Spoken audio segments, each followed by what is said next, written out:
Би Бэрх гэдэг нэртэй Будгаан тосгонд төссөн. Өөтөөгөө хамт барьсан байшин маань одоо ч Бэрхэд байдаг. Бэрх гэдэг газар өссөн болооч тэр юм уу бэрхшээл зовлон үргэлж миний амьдрал байсан. 5 нас хүртлээр би хэл ороогүй. Тэгээ манай гэрийнхэн маань тусгай сургуульд явуулахаар төлөвлөж ирсэн. Харин манай өвөө маань үгүй миний хүүгийн сонсголон зүгээр юм чинь заавал ярих хэрэгтэй гэдэг ууггүй зүтгэсний эцэст Дэлгэр хаан сумын 10 тасангийн аршаанд хэл орсон. Бороо орж ийн ээжээ гэж хэлсэн гэж ээж манад сүлдэлсэн. Миний өвөө өнөөдрийг хүртэл миний амьдралыг бүтээсэн хүн. Тэнгэрээс одоо ч гэсэн хүүтэйгээ хамт байгаа гэдэгт би итгэдэг. Тэгтээ тэр нэрч юм бол арай легийн анирч би. Гол юм дээр. Тэр үед бас надтай хамгийн ойрхон хамт байж намайг дэмжиж, намайг надад үргэлж тусалсан манай ангийн охин бол манай Туул байсан. Тэгээ Туул битээр оюутан болоод гэрлэж хоёр хөөрхөн хүүтэй болсон. Тохиолдолд ч юм уу хоёр хүн маань 2 сарын 22-ны өдөр 3 жилийн зайтай нэг өдөр төрсөн. Тэгээ манай найзууд намайг их төлөвлөгөөтэй аав гэж шаалдаг. Тэгээ конкурсаар боловсролын сургуулийн спортын сэтгүүлч анги авсан. Тэгээ спортын сэтгүүлч болмооргүй санагдаад өөрийнхөө хүндэлдэг их зохиолч Дарминбаатар өгчдөр очиж Бэрскэ жижигхэн хувийн сургуульд орсон. Тэгээ энэ жижигхэн сургуулиас би гоо зүү хэмэх томоос том ойлголтыг олж авсан.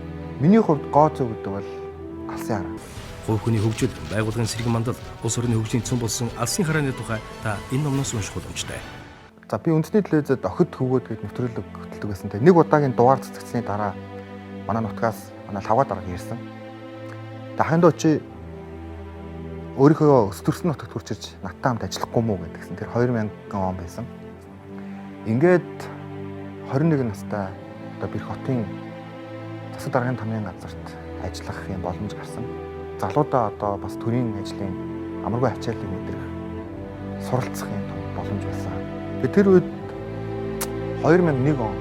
Тэгээ олон улсын төсөл гэдэг үг бол тэр үед бас хит болсон юм үг байсан. Тэгээд сургуулийнхаа захирлыг хичээлэхээр эрхлэгчтэй аваад шижрээ ахыхаа камерыг аваад ингээд хот руу явсан. Тэгээ дэлхийн зөн гэдэг юм бас одоо төсөл хэрэгжүүлдэг томоохон байгууллагын суурин төлөөлөгч Warren Ferdinandus гэдэг хүнтэй уулзсан. Тэгээ ингээд танилцуулга тавиад видео танилцуулга үзүүлсэн чинь Warren инээгээл чи ямар ажил хийдэг вүлээ гэдгсэн. Тамгын газрын дарга гэдгсэн чинь чи хэдэн настай? 21 настай гэдгсэн чи инээгээд за чиний хүсэж байгаа тэр төслийг чинь хинтийн аймагч нь оруулъя. Харин оронд нь чи манай байгууллагт орж ажил. Тэгээ надад хэлсэн. За чамд бүх боломжийг чинь гаргаж өгнө. 6 сарын дотор чи англиар одоо уншиж бичиж сурах ёстой гэдэг. Тэгээ би чадах бүх зүйлээ хийнэ гэж хэлсэн.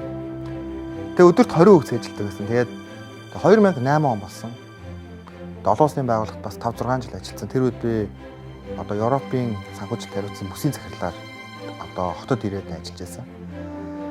Гэтэ би нэг зүйлийг маш сайн ойлгосон. Тэр бол аль ч улс орны хөгжил, орон нутгийн хөгжил гэдэг нь төрийн зөв бодлого юм аа. Тийм учраас магадгүй энэ бодол маань намайг илүү тийм төрийн бодлогод улс төрд оролцох ийм шийдвэр гаргахад нөлөөсөн. Тэгээд 2008 онд Баян зүрх, нэг зүрх гэдэг одоо томоохон тийм сонгуулийн кампанит ажлыг эхлүүлсэн.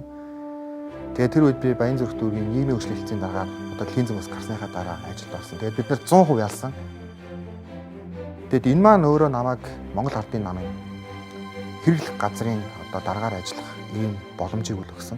Ингээд намын том шинжилгээний ажлын хэсгийг ахалж ажилласан. Намынхаа үзэл баримтлалыг дутагдсан, үнэт зүйлийг шинжилсэн, намынхаа уугуул нэрийг сэргээсэн. Гэтэ энэ дээр биднэрт одоо дутуу тоцолсон маш их олон зүйлүүд гарч ирсэн. Гэтэ миний хувьд шинжилэл гэдэг бол амаргүй зүйл. Гэтэ шинжилэл гэдэг бол хийх ёстой зүйл.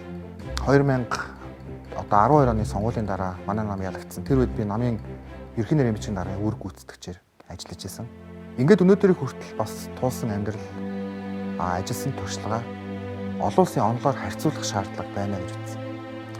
Тэгээ хамгийн сайн харьцуулалт бол Харвардыг сургууль гэж ойлгосон. Тэгээ Чарльз Голлын эрт нойроо хасаад суусан олон шөнөд үргэлж шинжлэлийн төлөөх, бас хөгжлийн төлөөх эрэлхийл байсан. 2016 оны улсын хурлын сонгуульд өрсөлдөх шийдвэр гаргасан.